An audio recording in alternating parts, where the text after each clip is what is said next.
Hi friends, it's Sarah from Ruffles and Rainboots.com, and today we're going to use some rope or macrame cord to make a cute little ghosty. Boop, he has no nose. Boop. Anyway, if you'd like to make it, stick around. As always, please give this video a like so I know you're here crafting with me. Look at him, he is so fun. And we're going to use him for Christmas too. So here's what you need. You need some cardboard and some cotton rope or some macrame cord. So this, you can use any size of all that, by the way. I'm going to use a scrap of black fleece and something round to trace because I can't draw a circle to save my life. So I'm just going to use these IKEA coasters to draw a circle, and then we're going to cut that out. I know, it's surprising, yeah? The good news is that you can make little ones of these for wreath ornaments, like if you want to create a cute little Halloween wreath, or you can make really, really big ones of these for a door hanger as well. So you could find the center and do all that, but I'm just going to fold it in half and hope for the best. So you can see they're not even, but that's okay. We're going to fix it in just a hot second. So we're going to cut that down wherever it folded. And I probably should have sped that part up because you've seen somebody use scissors before. You may have even used them yourself. Okay, so we're going to stack them whichever way you want. And then here comes the big hot glue gun.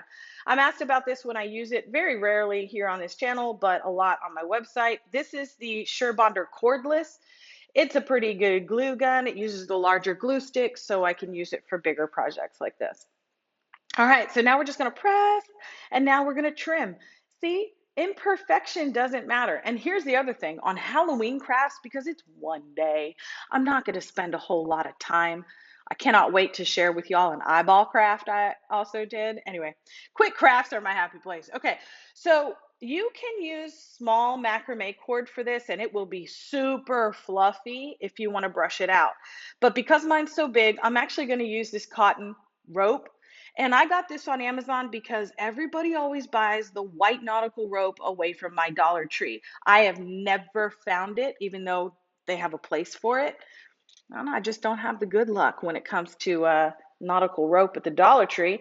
But the first cut is going to go outside the edge of your cardboard, okay? Outside edge. Everything else is going to go inside edge, and we're going to glue it directly onto the cardboard. So you can see on the outside one, I just cut that piece to where it's literally next to the cardboard. And on this first one, it's on the inside, so we're going to cut that piece as well.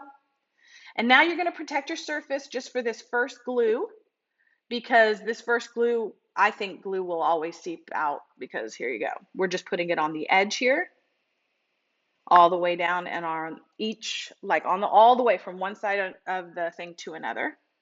You don't have to hold it like I did. I probably burned myself. I don't know. Oh, yeah, I got glue on my hand.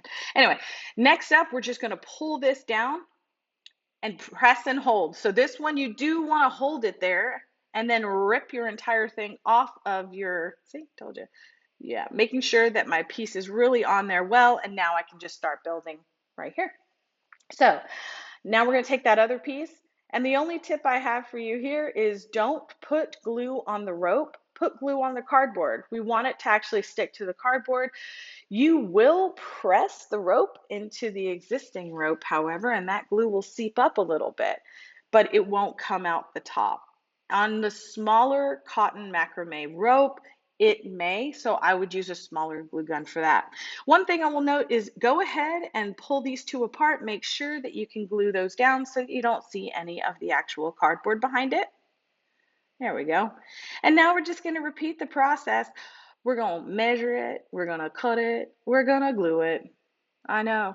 Are you as shocked as I am? This is literally one of the easiest Halloween crafts. I have it hanging up in my craft room because it's July, and I don't think it's a good time to put out Halloween decorations yet. So I have it hanging in my craft room, and I had some family visiting, and they were like, "That is the cutest thing ever." I'm like, "Thank you." One day it'll be outside, or it'll be hanging on my laundry room door. I don't know yet. But I'm just going to repeat this process until all of this cardboard is covered.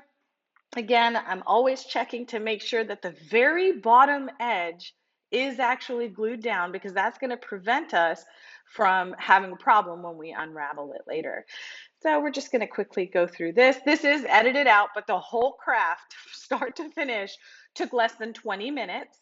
So right here, when we put this one down, you can see we're going to have a little space and just glue those two together because we don't want to see that cardboard in the center. So just add it and hold it together just for a second, and then we're ready to move on. Look at him, he's so cute. Okay, so now there's a lot of things you can do here, but I'm gonna do it the easy way, and that is by just unraveling this. In macrame, well, the way I learned macrame, she always called it the ramen look, which is non-brushed out macrame cord. And for this guy, I actually thought it was super cute. You can brush out the macrame cord using a slicker brush, a dog brush, a cat brush, whatever, or even a thick wooden comb that has a lot of weight to it. But this is it. I mean, I'm just going to unravel this and call it good. We are going to make the easiest ghosty face ever, the easiest even more easy hanger. And it's just going to be an easy craft, y'all. Just a quick, easy craft. But I'm also going to turn this Halloween craft into a Christmas craft later. So do subscribe to the channel so that you can see that magical transformation. All right, so here I have a little bit of fleece. You can use flannel. You can use felt if you have that on hand. And I'm just going to create two ovals for eyes and one oval for a mouth. That's it. The eyes are a little smaller than the mouth. That's it. We're just going to glue those on after we place them. That looks more even in the middle. You can get out your ruler and, do it all fancy, but I just eyeball it. And I'm going to glue it down with a little hot glue gun. Just so I don't have any hot glue that's seeping out the edges, I'm using the tip of the glue gun in order to squish that stuff around. Look at that. I put that on not in the middle. So he's a derpy little Halloween ghost, but he's still super cute. Okay, so after those are all glued down, you can tape down the beard and you can use a rotary cutter to cut it straight across. You can give him wiggly waggles, whatever. I'm not going to do that. I'm going to create the world's easiest hanger. So using that macrame cord in a smaller size, I think this is 5 millimeters from the Lobby of the Hobbies. And I'm just going to duct tape that thing on because this is Texas and there's just no way hot glue is going to hold that thing up there. So I have learned now that duct tape is my friend. If you have a stapler, I'd staple it too, just if you're in a hot environment. Because last year in October, it was still quite warm. So I just go ahead and give it a pull test as well, the opposite way. I'm going to go ahead and put my edge of my scissors down to take out any air or opportunity for it to come apart. And then I'm going to use a smaller piece of duct tape to get the full effect on the back. That way, you could add a hot glue too, just to, stabilize it. You can add super glue, whatever you want. But we need to make it a little Texas proof here. So now, washa, I'm going to cut the bottom. And I'm not going to cut the bottom a lot because I don't think ghosts are perfect because people aren't perfect. So we're just going to hand trim my little ghosty here. We're going to fix that a little bit. We'll just fix it a little bit right here. And then you can see I bumped my camera, which is literally hanging from the ceiling, so I have no idea how I bumped it. But if you don't have vertigo, look what we made. Super quick craft, great for the TV. But let me know down below in the comments, what do you think of this easy DIY? As always, thank you for being here. I really appreciate it. If you would, please like this video, please share this video, and subscribe for more crafty fun.